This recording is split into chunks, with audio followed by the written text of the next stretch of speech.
Cyber जागरूकता माह का शुभारंभ। नमस्कार, आप देख रहे हैं सतर्क पुलिस टाइम्स और प्रतिनिधि विकास वर्मा की रिपोर्ट। मुख्यमंत्री देवेंद्र फडणवीस ने किया उद्घाटन।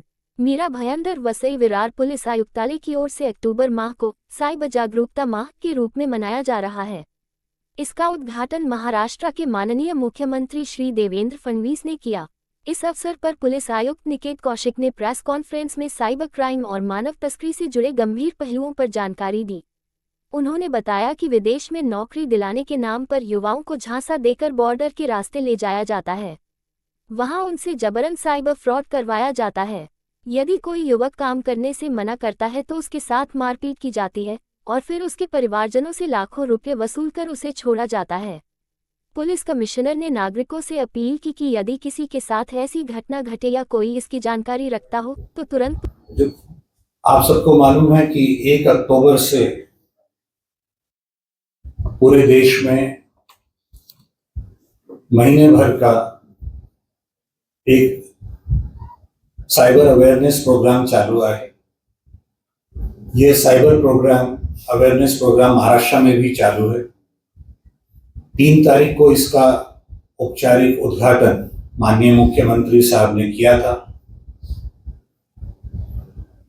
मीरा भयंदर वसई विरार कमिश्नरेट भी इसमें सहभागी है और अनेक प्रकार के कार्यक्रम या इस महीने में आयोजित किए जा रहे हैं। इसी दरमियान पिछले कुछ दिनों में इसी मुहिम का भाग साइबर फ्रॉड्स के बारे में और ऑर्गेनाइज रैकेट के बारे में एक महत्वपूर्ण जानकारी यूनिट 1 को मिली।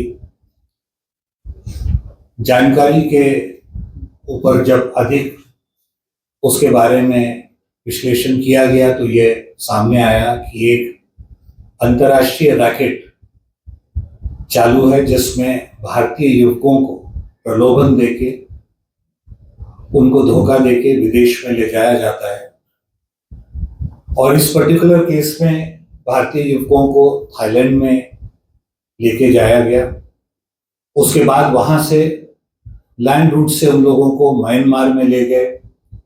वहां पे आर्म्ड कैंप्स में उनको रखा गया उनकी मर्जी के खिलाफ।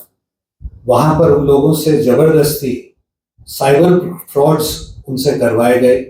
अनेक प्रकार के विभिन्न साइबर फ्रॉड्स उन लोगों के जरिए करवाए गए, जैसे फेक प्रोफाइल्स तैयार करना, भारतीय लोगों को कांटेक्ट करना, उनकी पर्सनल इंफॉर्मेशन विश्वास उनका जमा करके उनके बारे में उनकी पर्सनल इंफॉर्मेशन निकालना। इस प्रकार के अलग अलग प्रकार के साइबर फ्रॉड्स उनके द्वारा कराए गए। ऐसा समझ में आ रहा है कि वहां पे भारतीय मूल के और बाकी विदेशी बहुत सारे युवक उनको एक सुनियोजित तरीके से वहां पे जबरदस्ती रखा जाता है। जो लोग मनाही करते हैं उन लोगों को अनेक प्रकार की यातनाएं दी जाती हैं, टॉर्चर किया जाता है। भारत से कुछ युवक जिन्होंने ये काम करने से मना किया उनको कई दिन बिना खाने के रखना, पिटाई करना, इस प्रकार की अनेक यातनाएं उन लोगों को दी गई। उनके पासपोर्ट और बाकी डॉक्यूमेंट्स रख लिए जाते हैं और आर्म गार्ड्स के अंदर उनको रखा जाता है, जैसे वहां भागने की भी उनके पास कोई अवसर ना रहे। इस प्रकार का एक सुनियोजित अंतर्राष्ट्रीय रैकेट वहां पे चालू है, जहां पे अलग अलग देशों के युवकों को, जिसमें भारत के युवक भी हैं, उनको बुला के जबरदस्ती रखकर उनके द्वारा ये बड़ा साइबर फ्रॉड्स चलाया जा रहा है। इस पर इन्वेस्टिगेशन करते हुए अभी तक हम लोगों ने 2 लोगों को अरेस्ट किया है, जिसमें से एक मीरा भयंदर और एक तेलंगाना राज्य का व्यक्ति है।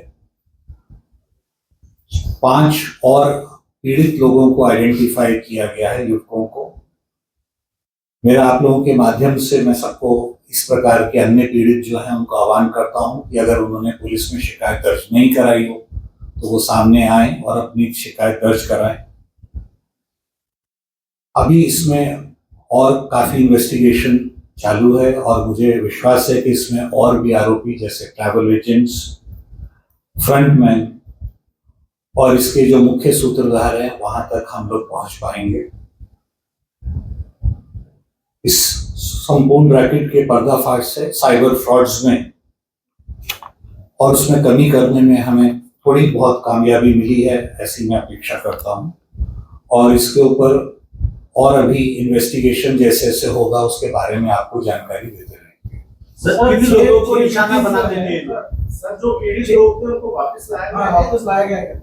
क्या वो खुद से आए या वो अपने आप आए हैं? सर पीड़ित जो लोग जो हैं उनको एक्सटॉर्शन किया गया। जो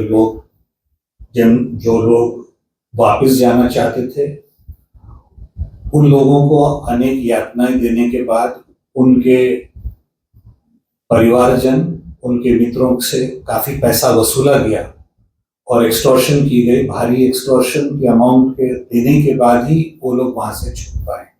कुछ लोग उसमें से वापस आ गए हैं और कुछ हम लोग ऐसे भी आइडेंटिफाई करें जो अभी तक वहां से नहीं आ पाए। सर ये किन लोगों को निशाना बनाते थे ये लोग? उनके ऊपर भी ये पूरा मनी ट्रेल किस तरह से जा रहा है और कहां तक जा रहा है और इसके पीछे कौन लोग हैं, इस पूरे मामले की जो है अब इन्वेस्टिगेशन की जा रही है। अब वहां पे किस तरह की सिक्योरिटी है और किस तरह से बॉर्डर क्रॉस किया जा रहा है, इसके बारे में मैं अभी कहीं कुछ ठोस जानकारी नहीं दे पाऊंगा। पर ये सुनियोजित तरीके से बॉर्डर क्रॉसिंग करी जा रही है और ह्यूमन ट्रैफिकिंग के जो इस तरह के केसेस आते हैं उसमें सब में जनरली बॉर्डर क्रॉसिंग की जाती है। सर इसका जो मेन सूत्रधार है क्या उसको आइडेंटिफाई किया गया है? हमारे पास नाम है, परंतु ये नाम अभी वेरीफाई कर रहे हैं। इस तरह का कई रैकेट्स वहां पे चल रहे हैं। ये एक गैंग के बारे में अभी तक हमें यहाँ पे मालूमात मिली और अन्य कुछ और गैंग्स भी इस तरह से चल रहे हैं और जो गैंग लीडर है अभी तक हमारी जानकारी से वो विदेशी मूल के नागरिक। सर क्या मैसेज देना चाहेंगे शहरवासियों को? कई भोले वाले लोग इसके जाल में फंस सकते हैं। मैसेज मेरा यही है और ये पूरे साइबर अवेयरनेस कार्यक्रम जो 1 महीने का, इसका भी मैसेज यही है कि इस प्रकार की कोई भी आपसे इस तरह की ऑफर्स देता है, प्रलोभन देता है आपको, तो उसके बारे में पूरी जानकारी लें, उसके बारे में पूरी तहकीकात करें और तभी इस प्रकार के ऑफर्स को एक्सेप्ट करें। सतर्क पुलिस टाइम में बने रहने के लिए चैनल को लाइक करें, शेयर करें, सब्सक्राइब करें एंड कमेंट करें।